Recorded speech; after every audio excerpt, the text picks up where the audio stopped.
Hello, welcome back, and thanks for watching. I'm Helen Hagan, and my friend Renee Capuano will be joining us later. I was really inspired to make this video as a way to help parents with ideas to get their children away from screen time, and to realize that even those young toddlers, even kids at 1, can enjoy the great outdoors in big ways, in ways that will give them joy, but will also build brain activities and build this love of nature, build this love of being outside and realizing the real world, right? The real world outside of screens, how rich that is.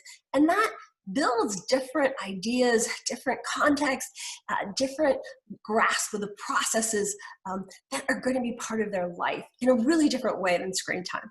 So I'm hoping that my years with my 9 children, of all the different things that I have found to get kids to have that bond, not just with me, not because I'm not there too, with them. So of course it's really great at building family relationships too, but building their relationship with our gorgeous natural world around us. Okay, so let's get started with bark peeling. This is something that most of my children have loved to do. And the idea is you have to find some logs that are already partly decomposed, partly weathered, and the child can use a stick, you can see here a small stick, to just pry off of the a piece of bark, and it's so satisfying for them. But also sometimes it's going to take a little longer. They can use larger sticks, they can use leverage. There's so many pieces here of learning how to pry things off, lever actions, and it's something about it is just, kids just really love it. You can also use birch bark if you don't have access to easy nature. Birch bark is for sale, to look good on birch logs everywhere. And so the idea is just that they are taking the bark off. And so what that then builds into, besides that itself is very enjoyable, but is what I'm going to call a log gym. And so I've used these with all of my kids, and it's important to notice that this is very short, right? And if you use logs that are already, partly weathered, partly decomposed, you can see here with my little hammer experiment, they really give. So they're much safer for the child, because even if the child hits their head, it hurts a lot less than a log that's just recently, been cut. Okay, this is a lot more give in it. But also it's a lot easier to not get scratched up. But wearing some heavy jeans and some closed-tipped shoes, you can see that he is just having the time of his life, right? And I don't know if you can hear his mini giggles here in the background, but this is something kids just love to do, and it can be constantly changed because you can move the logs around, they can move the logs around. Sometimes the logs move a little bit themselves. You see my hand in here several times because I do feel like with a young toddler, I am right there behind him to keep him, as stable as possible. But he's also learning himself, like what works, what doesn't work, how can I climb up, how can I climb over. It's so fun for toddlers. It's just so fun. They love it. It's also great for coordination, and it's great for thinking, right? Like, how do I get from here to there? How does this work together? What do I have to do to move here? So, all right, I'm going to call the next piece log moving. And this is all the ways that your child can move these big logs. It's a real confidence builder. It's very interesting to them that they can take their whole log gym apart. So you can see that between these 2 trees, he can take all the logs apart. He can put it back together and make his own interesting log gym if he wants to. But also he can kick them over. He can move them over. You can see here he can put his feet under the actual logs, using it sort of as a lever. Lots of thinking in this whole experience of moving these things around, but it's also very joyful for him. You can hear him giggling because these big things that he can move around himself. Again, because these are these weathered logs that are much lighter than freshly cut lumber. All right, so the next one is hit a tree with a stick. Now, I know that this seems very surprising, but if you show a child this, there's something that's just so satisfying for a toddler and so intriguing that they can make that sound, right? And you can see he's just he's trying with 2 sticks. You just want to make sure they don't get going, hitting it too hard where they let go of the stick and they can hurt themselves. But this is something that kids love to do at this age. They just love it.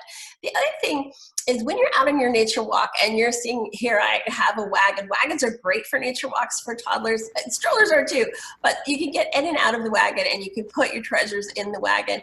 But in between times, There's something that my children have just done for hours is to drag a shovel or to drag a stick behind them. And there's so many interesting things happening. I mean, you may have to show them how to get started on this, but even at a very young age, they can do this. So it makes this great sound. It makes this vibration. It makes a mark in the dirt or the sand, which they can look back at and get that sort of object permanence thing, or that sense of how far they've come, how far they're going, that they just really enjoy.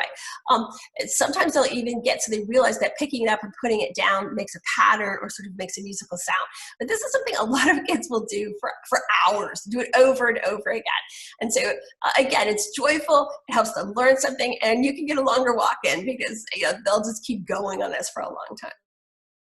Another thing is if you can find a still body of water and the right size stick to help your child just have this experience of making these ripples in the water.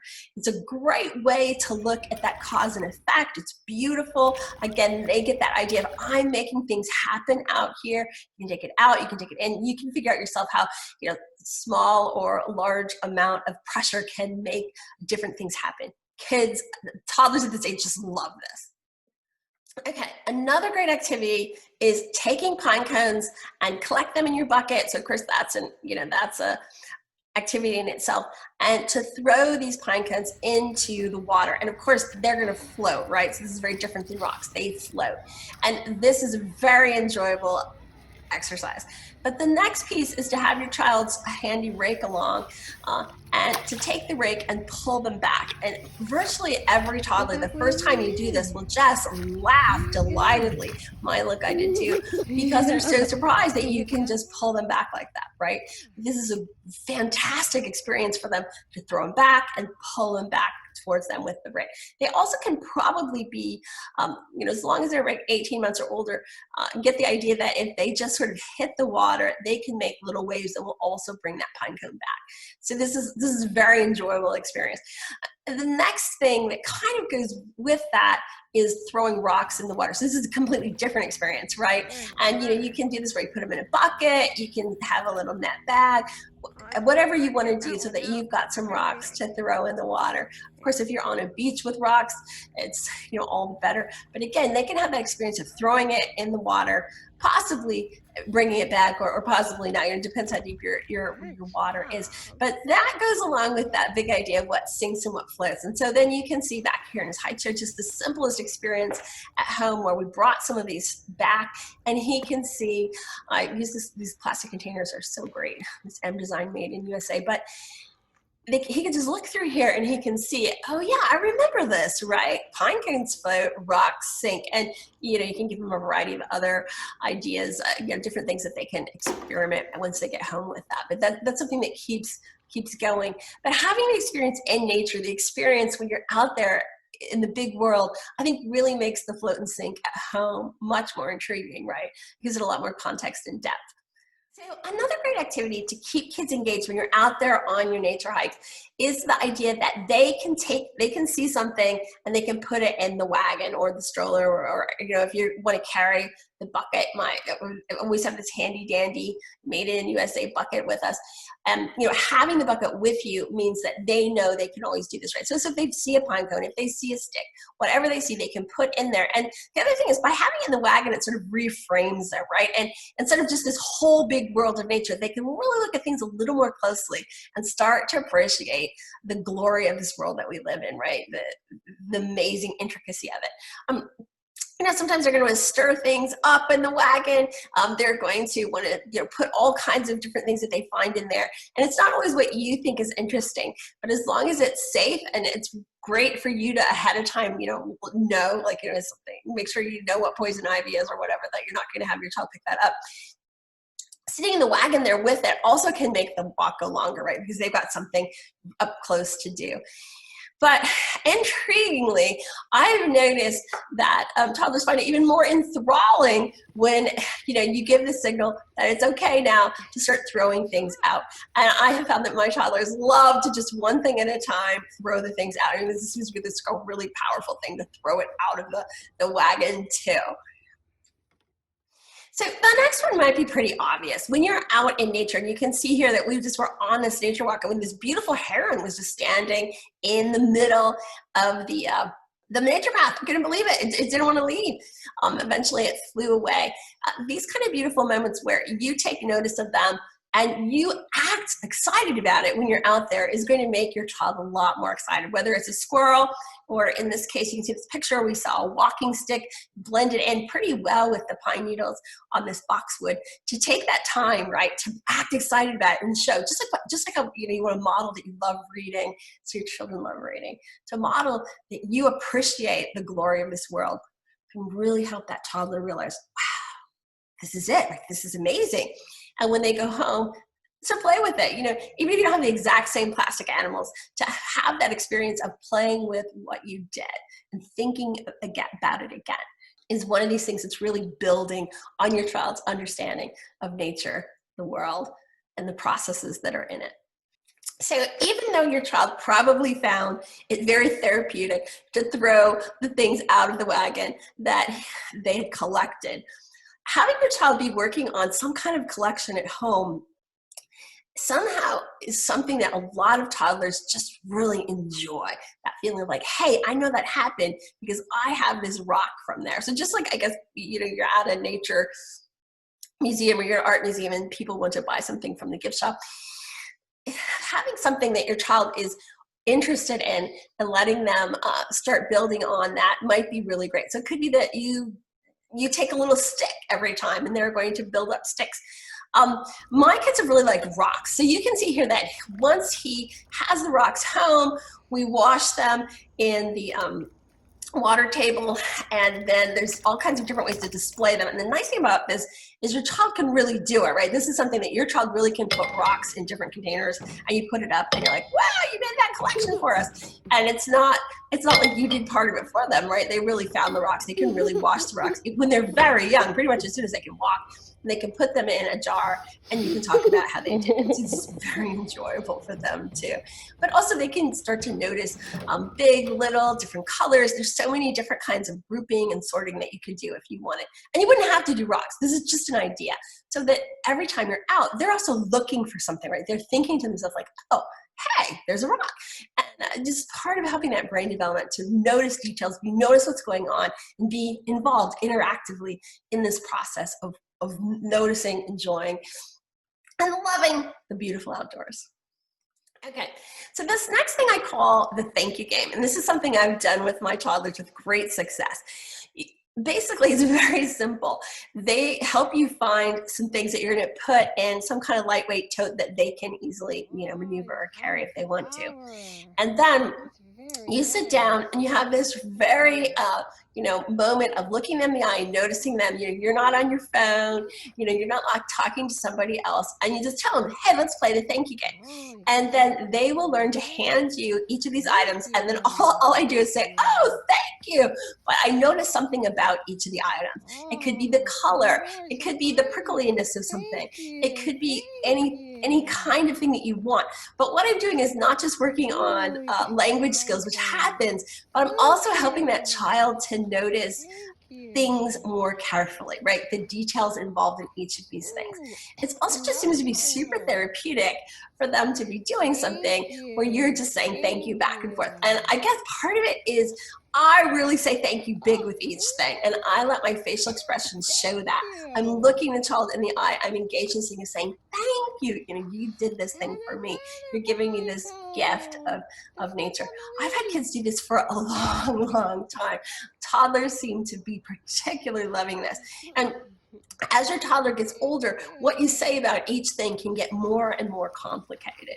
I know it seems really simple, but this is something that I feel that when I look back on was not only just almost a holy bonding kind of experience with my children, but something that I feel like I started to realize who they were as an individual, who they were as a person, based on what they wanted to say about each thing, or even before they're talking, what they wanted to show me and point out. So I don't know, I hope that you might enjoy it as much as we have. Renee, what do you think about all this? Ellen, I really think this is really wonderful. These are such great activities for your toddler, for you to be out enjoying nature together.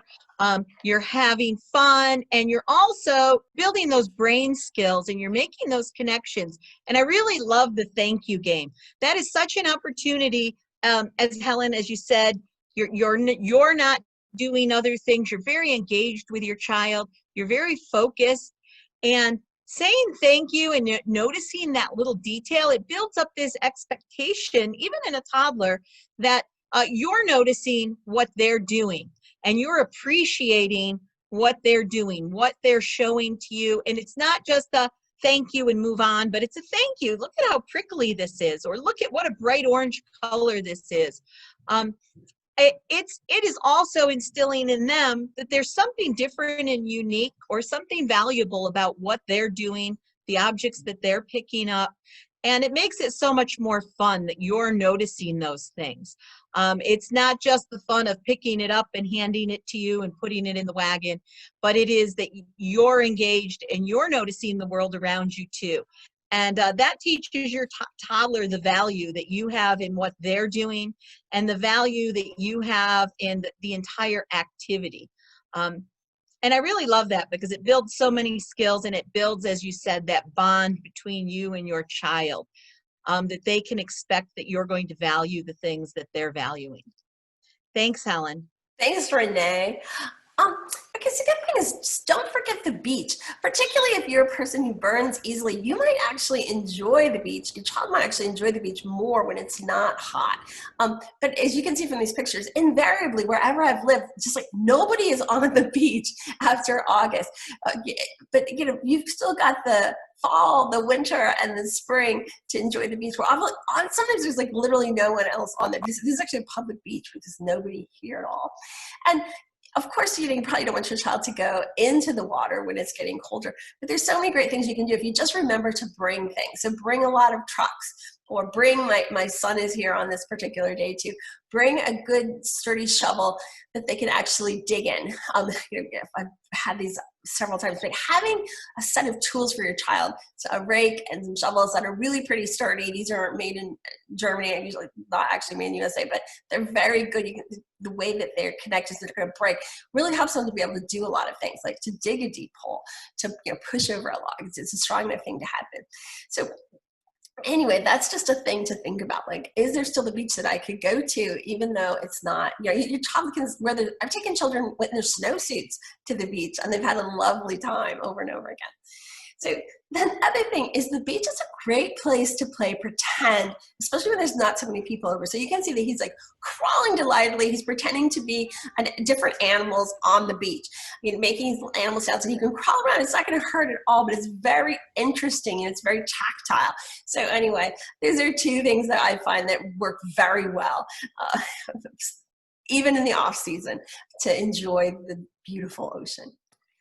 So the next thing I'm going to call nature trays. And this is the idea that when you're out in nature, you've got your handy bucket or whatever you do, and you are collecting things sometimes that you're going to take home and do different things with. And it can be very seasonal. So you can see here in the spring, you might be noticing all the different kinds of leaves. And by putting them on a tray like this and acting like they're very interesting, to take the time to point out to the child the differences between the leaves really can help them understand the benefit of looking closely, looking for detail. It's a very brain building idea, but it's also a way for them to start to really think about, wow, the outside world is fascinating. It's intricate. It's the closer you look, the more there is. These are big lessons. A lot of us are still learning in our life. You can move on from there. So, you can also in the fall, point out the beauties of the fall. You can have seed pods, or, looking at what different things have happened in the fall. In particular, you can be looking for color changes. So it can be just like, these are all the different colors that happen. Look at these different leaves and how they look. Or, in this picture with the white tray, it can be just showing your child how leaves change color, like the same kind of a tree is slowly changing. Because again, if you watched my other video about building brain development in toddlers, you know that I really want toddlers to be able to notice processes, to be able to start to think things through. Not everything is a flash, right? Things take time. And what is that process of things changing? So that can be a beautiful way to do this. You can also notice a particular thing. So if you have a young toddler, it could be that one day you're out in the woods and you're like, hey, let's collect pine cones. And you bring them home and you're just learning the word pine cone. You're showing them that there's seeds in the pine cone and you're just talking about pine cones.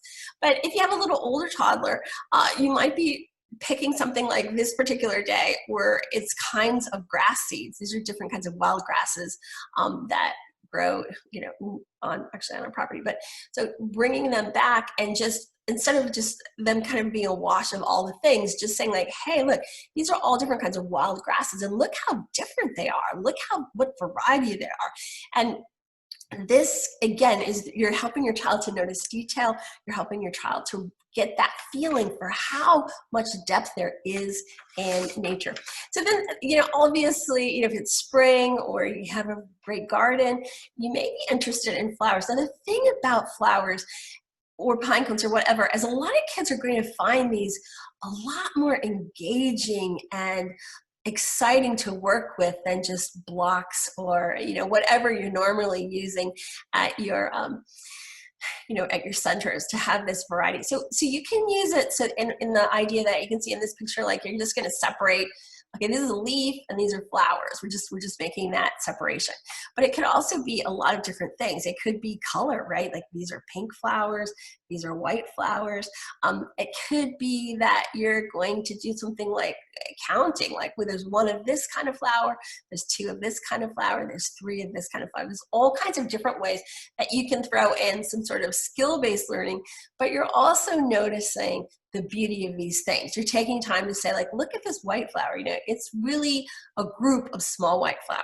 Look at this pink rose. Look how many different petals there are on this rose. And your kids usually can't, kids are different, but a lot of toddlers might not want to look at this for, an hour, but just to show it to them for a few minutes of their time when they're noticing it, it's all building up, right? It's all building towards them realizing how beautiful, how complex, how interesting nature is, but helping them to appreciate it themselves so that the next time they're going by that, they're noticing these things too. So a thing that a lot of toddlers are going to really enjoy is the idea of pressing leaves. And this is something they really can do themselves. It's something that they really can do. But if you look at this book, this is actually a book my daughter did, 29 years ago or 28 years.